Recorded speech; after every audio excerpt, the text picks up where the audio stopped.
আমার দাঁত মনে একটা ভেঙে গেছে রে। সবকিছু আর আলাইছি রে।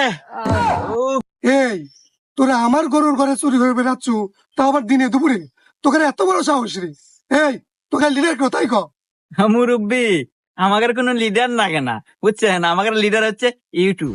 হ্যাঁ, ইউটিউব? ইউটিউব মানে? হ্যাঁ মুরব্বি, ইউটিউব। ক্যা আপনি কি জানেন না যে সকল কাজের সুপরামর্শ ইউটিউবে পাওয়া যায়? কেন রে ওস্তাদ? হ্যাঁ হ্যাঁ মুরব্বি, এমনকি রান্না বাড়ি থেকে শুরু করে সকল ধরনের পরামর্শ ইউটিউবে সার্চ করলেই পাওয়া যায়। সেই ইউটিউব দেখেই আমরা চুরি করবে আসি। তা নয় বুঝলাম, ইউটিউবে সকল কাজের সুপরামর্শ পাওয়া যায়, তাই তো ধরা বললু কে? তাই তো। এই হুমুন্দি, তুই কি ভিডিও দেখলু? ধরাতে পারমু তা তো কোনো না। আরে ওস্তাদ, ভিডিও তো ব্যাখ্যানি